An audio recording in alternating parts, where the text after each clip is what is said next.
So random coordinate descent, right? Right. It works, right? You have the boundary attack at roughly 6 figures, opt attack is 5, LFBA lower 5, QL attack lower 5 again. You've got that classic ImageNet classification with the ResNet 50 model, and your performance just goes through the roof. And so you have a problem like this, right?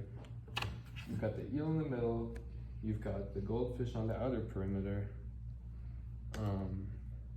Now, this is what we like to refer to as a simple black box attack, or a SIMBA. So these types of attacks are extremely easy. You do not need any gradient approximations, Bayesian optimization, none of that. You can even use random directions. It works just fine. They're extremely easy, very easy to use. Right, so 3D object detection with stereo images. So you see here the way that this program works, it identifies a 3D object. Tesla and Waymo are two companies that have implemented this with different technologies. Tesla uses radio, Waymo uses LiDAR, right?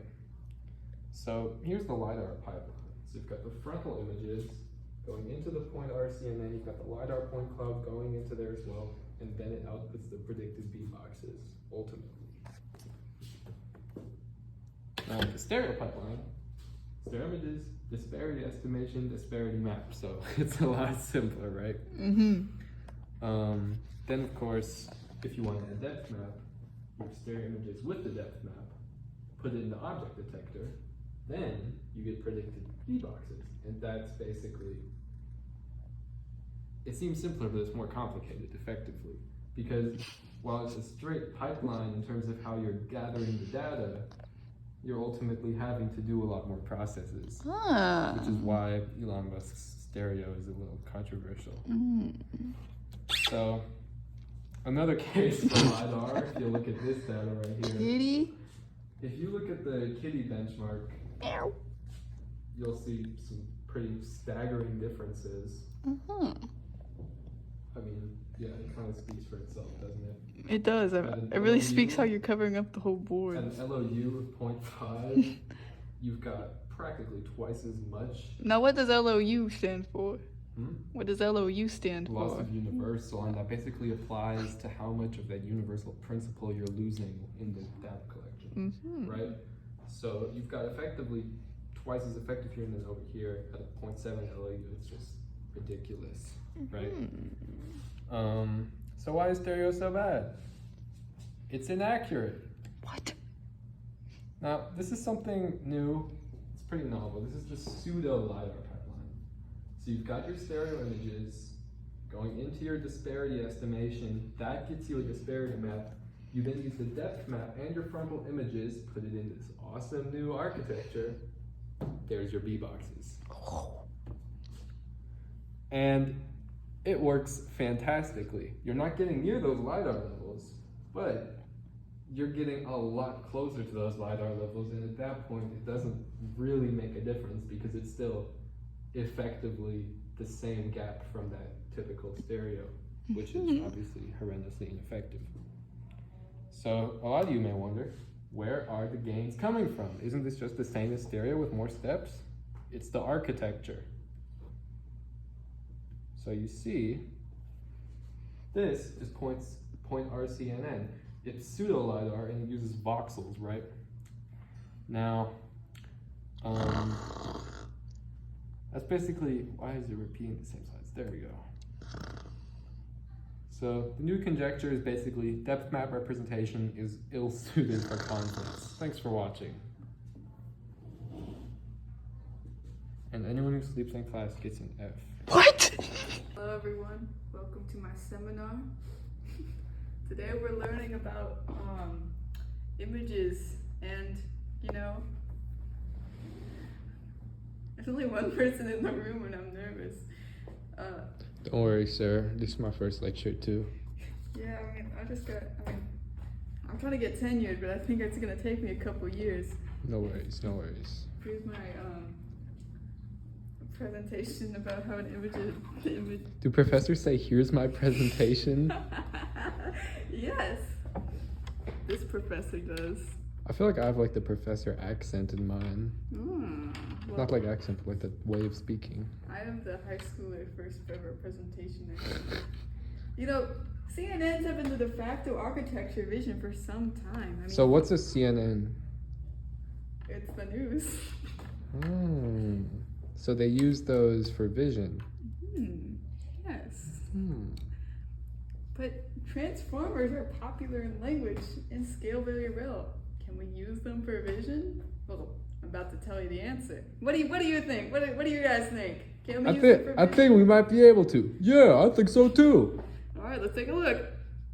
Transfer learning is effective. Man, that's bullshit. I knew it. So it's iffy on what we can do and what we can't do. I mean, look at these graphs, they're all going up, but this one's staying stagnant. Well, that's obviously on VTab 1K though. Yeah, I mean, VTab 1K. It's pretty archaic. It's an old system, don't you know? But transfer works well for small data tasks. See, when we train from scratch, do you see how much, like, wibble wobble there is? I noticed the growth is a lot less sudden. It seems like a more steady growth, whereas with transfer learning, you've got more of an exponential seeming growth where it tapers off towards that part. And, you know, we're trying to get up here. That's your control group. We're not trying to get up. It was an there. observation. You weren't wrong. I was just. We're trying to get up to our control group to get our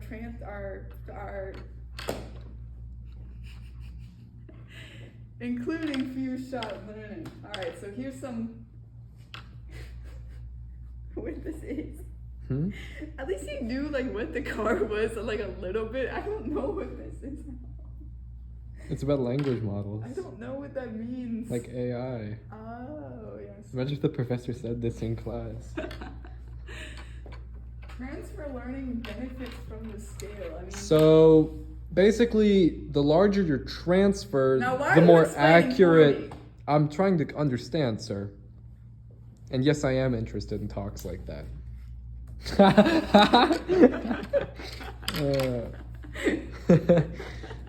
Make sure to agree. He's gonna think it's me. So basically, Professor, what you're saying is that the larger a transfer is, the less room there is for error, and therefore they account for that, and there generally is less error.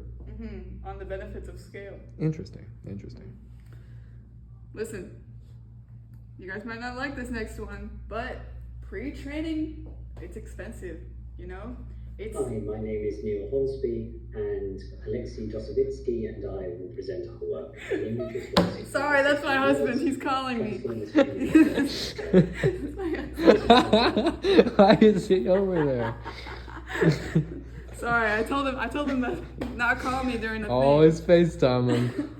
thing. Anyways, back to the lesson. Listen, I know you all want to train. You all want to pre-train your thing, but pre-training, it is expensive. It's amortized by cheap transfer, and BIT models can be fine-tuned with 500 to 100,000 steps. I mean, it's So it really does make more sense to do a big transfer. It really does, because then you're kind of just wasting your money on the small transfer. I mean, Right. I've been saying this, but no one will listen. Here's our main messages. Listen, we're trying to explore the use of a pure transformer for vision. All right, a vision transformer, a VIT. It's focusing on the transfer learning use case. So where would you see that use case coming into play in everyday situations? Well, think about a blind person. Right. They need some vision. Where can they get Would it? you say you're working on a brain interface? If you're in the logical sense, are you thinking about implementing some sort of brain interface akin to that of Elon Musk, perhaps? Well, I wasn't until now. Listen, I think you'd be a great intern for my firm. Come on up here, little boy.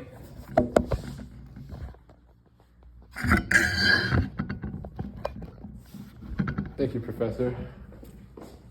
Share your ideas. Well, basically, it's exactly what he's been talking about, obviously. We're trying to study various scaling opportunities that include CNN VIT hybrids, obviously, and we're just trying to basically see what the model learns for right now. So far, we have seen what happens when vision transformers are pre-changed on ImageNet 21K, but obviously we're trying to see how that applies to new downstream tasks, right? So vision transformers, this is just some very simple graphing, right? Architectures. We're not really trying to get into the technicals of things. We're trying to get into the applications, right? So who you cares see- about all this? You see right here that the vision transformer is blowing these big established, big name, big budget CNNs out of the water. You've got 88.5 right here, 85.30 right here. These are consistent numbers on ImageNet. Oxford Flowers, we're looking at 99. TPUV3, we're looking at 9.9K. These differences are enormous, and it's just going to be extremely hard for any competitors to make something as good as this in the next few hours. Inference speed is obviously a big advantage, but we really don't have time to get into that. That needs its own lecture. In conclusion, we're getting to our end here. Vanilla transformers, you wouldn't expect it, but image classification, they handle it like a champ. And do you know that VIT achieves SOTA on many data sets via pre-training and transfer? So if you guys want to try VIT, which if I was hearing this for the first time, I certainly would be rushing at the chance. The official If JAX you don't get on it now, it's over. You have 1 hour. The official JAX code is up on our GitHub. The models pre-trained on it are on there. And we've got a PyTorch reimplementation on Mr. Whiteman's GitHub. So stay tuned, and thanks for watching.